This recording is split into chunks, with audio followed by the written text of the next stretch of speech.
Okay, thank you. Mike? Frank, I want to start by asking you about the defense, especially in the fourth quarter. What was working so effectively and making it difficult for Miami to get good shots?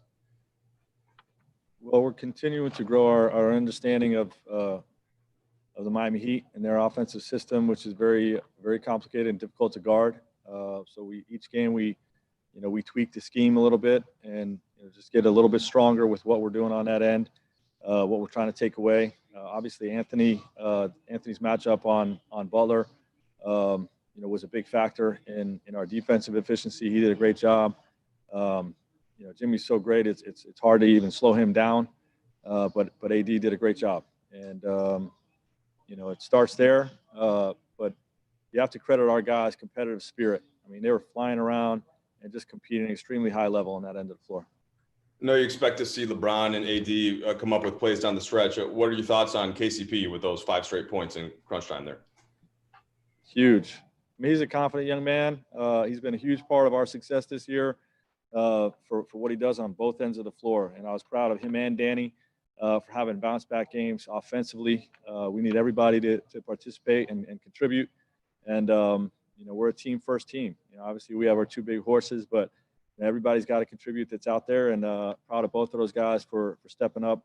But KCP down the stretch, big guts to take and make those shots that he took, and it was a huge 5 points, obviously.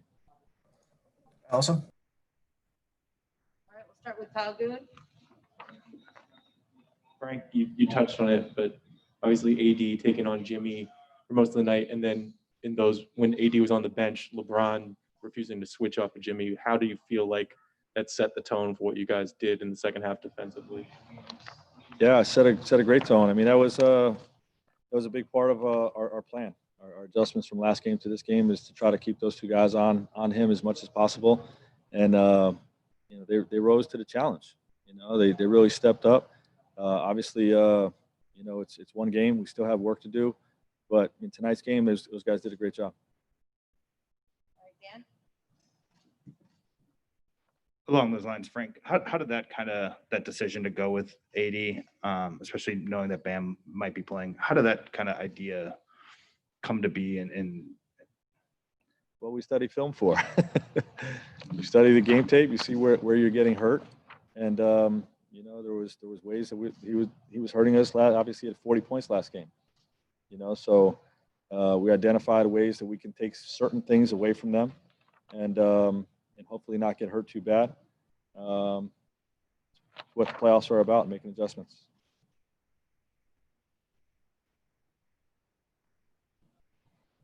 Anything else on this end? Rachel? Okay. We're back to you, Will. All right, thank you. Andy Kamenetsky, please. Hey, Frank. In the last few minutes of the game, after LeBron looked a little bit shaken up on that collision, the next 2 possessions you guys scored with either Rondo getting a layup or him setting up Anthony Davis. I don't think LeBron even touched the ball. Do those 2 possessions just sort of epitomize what you have in Rondo and just what he means at this type of stage? Yeah, he's been huge for us all year.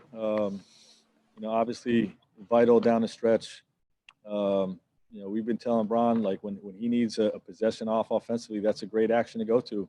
Rondo and AD in the pick and roll, and allows him to just catch a quick blow. He had great trust.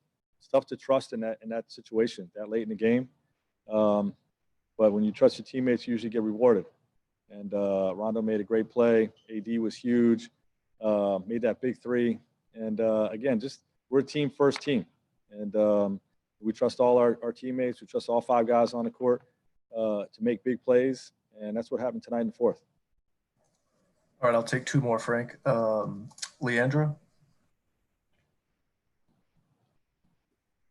Coach, AD made huge plays at the end of the game. What did you say to raise his level so much?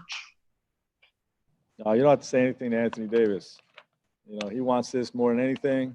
And obviously he's a great player, capable of imposing his will on a game on both ends of the floor. And you saw that tonight. You saw what he did defensively, and obviously that big 3 helped seal it, but was great on both ends all night. All right, last one. Christos? Hello, coach. Congrats on the win. First of all, how important part of your game plan is Rajon Rondo? Because he made some great plays, especially in the rebound and in assist about the game, and also the last 5 minutes of the game on defense was the Lakers' identity. Yeah, well, Rajon is, again, a huge part of what we do. I've got a tremendous amount of trust in his abilities, especially, you know, in this atmosphere, this deep into the playoffs when the games mean so much.